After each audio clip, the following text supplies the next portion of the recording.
Bienvenue au Starter du jour pour bien démarrer sa journée. Aujourd'hui, ne laisse pas n'importe quel message influencer ta vie.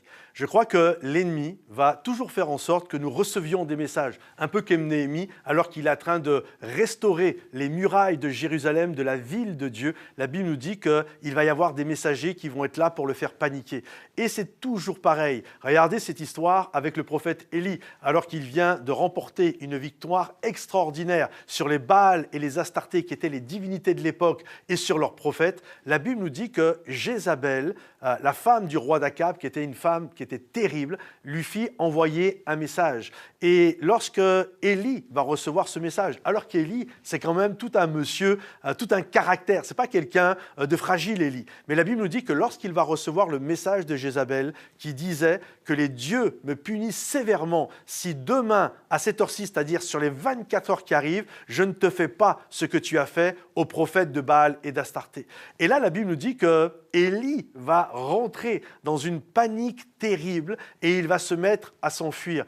Et c'est ça, c'est quelque chose de terrible. Il y a des messages, pourtant, tu as envie de dire, mais Élie, tu as remporté une victoire extraordinaire. C'est qui cette femme par rapport à ce que tu viens de vivre?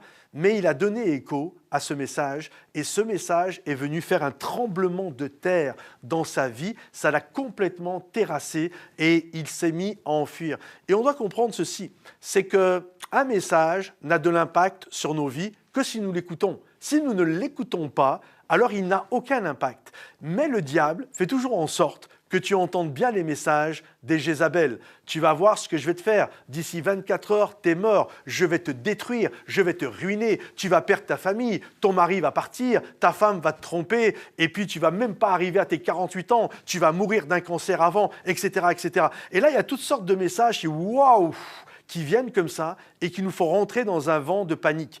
Et les messages sont toujours accompagnés d'un messager qui essaye littéralement de te stresser et de t'angoisser. J'aimerais te dire, ne donne pas foi, c'est-à-dire ne fais pas confiance à tous les messages que tu entends. Fais seulement confiance au message de la parole de Dieu, à ce que Dieu déclare, à ce que tes amis remplis de l'Esprit de Dieu, qui t'aiment, qui veulent le meilleur pour toi, te disent. Ne fais pas attention, ne donne pas foi, ne donne pas confiance à tous les messages que tu entends afin de préserver ton cœur.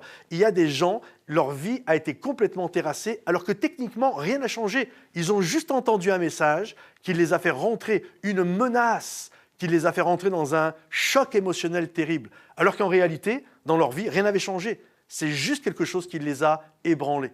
Alors ne fais confiance qu'à ce qui vient de la parole de Dieu, parce que notre foi est alimentée par cette parole, ce que nous entendons de la parole de Dieu. Que Dieu vous bénisse, mes amis, que Dieu vous encourage. Si ce message vous a béni, si la chaîne de l'Église Momentum vous bénit, pensez à vous abonner à notre chaîne, pensez également à liker, partager, commenter. À bientôt, bye bye.